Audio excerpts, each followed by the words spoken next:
वामन भगवान ने कही दी, आपने मेरा विवाह करा दिया और मेरे जो पत्नी आएगी वो कहाँ रहेगी? तो राजा बलि ने कहा कि महाराज आप चिंता मत करिए, सोने का महल बनवा करके आपको दान कर दूंगा। सोने का महल। वामन भगवान बड़े प्रसन्न हो गए, हमारे राजन आप तो बड़े अच्छे हो। अच्छा महाराज, जब ब्राह्मणी आएगी तो बाल गोपाल भी आएंगे? हाँ महाराज तो आएंगे ही। तो जब बाल गोपाल आएंगे तो इनकी भोजन पानी की व्यवस्था कहां से होगा? तो राजा बलि ने कहा कि उसकी चिंता मत, अपना गोदाम है ना, गोदाम आपके लिए खुलवा दूंगा, चाहे जितना खाएं आपके बच्चे। बारे राजन आप बड़े अच्छे हो। अच्छा राजन, जब बाल गोपाल आएंगे भोजन की आप व्यवस्था कर दे, उनकी शिक्षा दीक्षा की व्यवस्था कहां होगी? मैं तो गरीब ब्राह्मण हूं। तो राजा बलि ने कहा महाराज चिंता मत करिए, अपना विद्यालय है ना, हिरण्यकश्यप दानव विश्वविद्यालय, उसी विद्यालय में आपके बच्चों का नाम लिखवा देंगे, आराम से पढ़ाई होगी। और रही बात फीस की, तो फीस माफ करवा देंगे, जो वजीफा भी मिलेगा, आराम से पढ़ाओ। अरे महाराज आप तो वास्तव में उदार हो। अच्छा राजा, मेरा जब विवाह हो जाएगा तो 10-5 बच्चे पैदा होंगे। महाराज ये तो आप जानो, 10 बच्चे पैदा होंगे, 5 बच्चे पैदा होंगे, हम कहे बताएं कितने बच्चे होंगे? ये आपकी व्यवस्था है। अच्छा महाराज मान लो 10 बेटा पैदा हो गया और कभी न कभी एक मरेगा। हाँ निश्चित में, चाहे बड़ा मर जाए, चाहे छोटा मरे, चाहे बीच वाला मरे, निश्चित मरेगा। तो महाराज जब मरेगा तो रोएगा कौन? महाराज रोना तो आपको ही पड़ेगा, ये हम रोने की व्यवस्था नहीं करेंगे। आपका बेटा मरेगा तो आपको ही रोना पड़ेगा।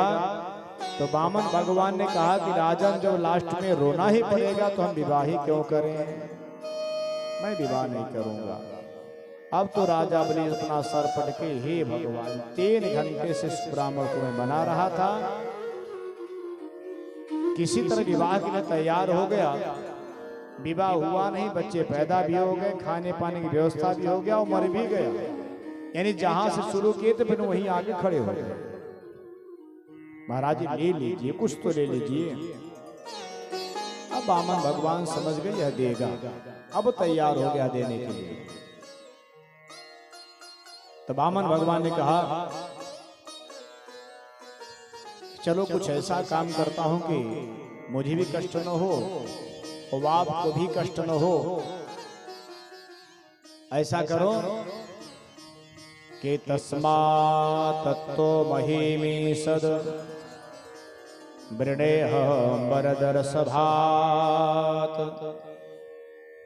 पदानि तृणदैत्रेन्द्र सम्मितानि पदा मम। वामन भगवान ने कहा कि हे राजन, मैं ज्यादा तो नहीं मांग रहा हूं, आपसे 3 पैर पृथ्वी का दान मांग रहा हूं। 3 पैर पृथ्वी का दान हमको कर दो। यदि मैं ज्यादा मांगूंगा तो मेरे नियम बिगड़ जाएंगे। बलि जो है जोर से हंसने लगा, जोर से हंसने लगा। वारे महाराज बुरा ना मानो तो एक बात बोलो, कहीं बोलो।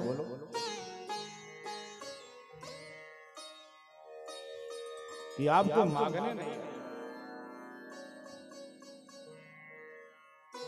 आप सागर में आकर के और 3 लोटा जल निकालना चाहते हो, आपको मांगने नहीं है। आपको पता नहीं मैं त्रैलोकी राजा हूं। अहो ब्राह्मण दायाद वाचस्ते वृद्ध सम्मता त्वं बाले बालिस्मति स्वार्थ प्रत्यबुद्धयो। आप छोटे हो, आपकी बुद्धि भी छोटी ही है, इसलिए आप मांग नहीं पाए।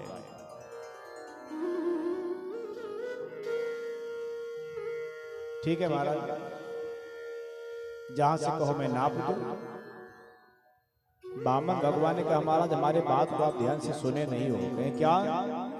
कहे मैंने बोला था कि सम्मिता ने पधाम, हमारे पैर से 3 पग जमीन चाहिए। अब तो राजा बोले और जोर से हंसने लगे, महाराज आपका छोटा छोटा पैर है, 3 पैर यदि आप पृथ्वी को नापोगे तो 1 कुटिया भी आपका नहीं बनेगा। यदि मैं अपने 3 पैर से नापता तो शायद कूद कूद करके दूर जाता, आराम से कुटिया आपको बन जाता। क्या महाराज क्या मांग रहे हैं 3 पग जमीन? नहीं राजा हमारे ही पग से। और सुनिए, मैं ऐसा त्यागी ब्राह्मण हूँ, ऐसा संतोषी ब्राह्मण हूँ कि न तो 2.25 लूंगा और न तो 3.5 लूंगा, 3 ही लूंगा। ठीक है महाराज, बहुत मेरी इच्छा थी कहो ले लीजिए, लेकिन आप नहीं माने। ठीक है ले लीजिए संकल्प। बामन भगवान ने कहा कि पहले संकल्प करिए, अगर आज आपने ऐसे अपना जमीन हमको दान कर दिए और आपके पुत्र पौत्र कोई हमसे छीन लेंगे, इसलिए जब संकल्प करोगे तो संकल्प का मतलब होता है पक्की रजिस्ट्री। और मेरा नाम लेकर के संकल्प करो। और संकल्प कैसे किया जाएगा? हाथ में जल लेकर के मंत्र पढ़ो, ब्राह्मण रूपाय वामनाय इमाम 3 पदानि पृथ्वी अहम संप्रददे। यानी मैंने 3 पग जमीन वामन भगवान को संकल्प किया। जब यह चर्चा हो रही थी तो शुक्राचार्य को चिंता हुई, इतना देर से बात हो रही है कौन?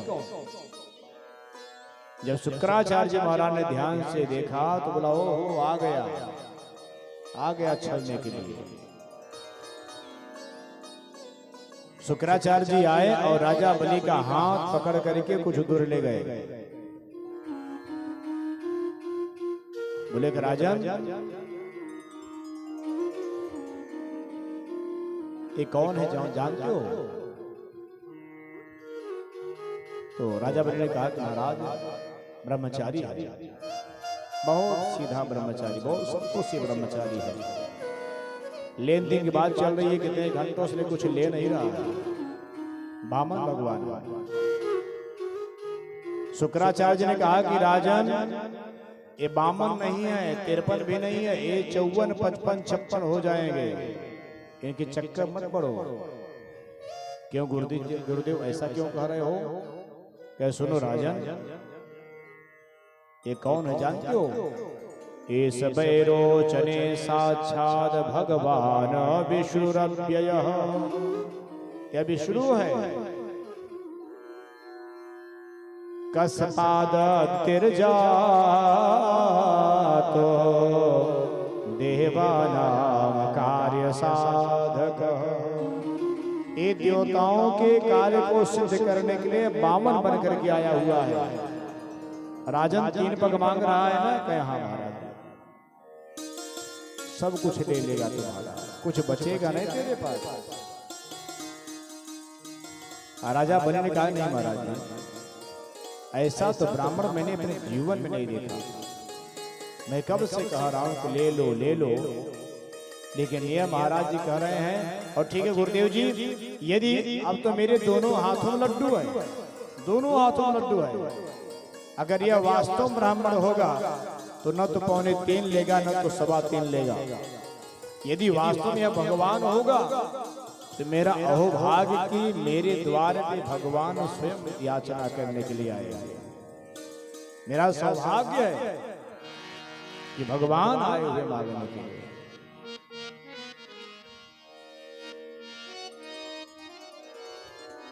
गुरुदेव जी मैं प्रसन्न हूं, मेरा सब कुछ चला जाए, मुझे कोई गम नहीं है।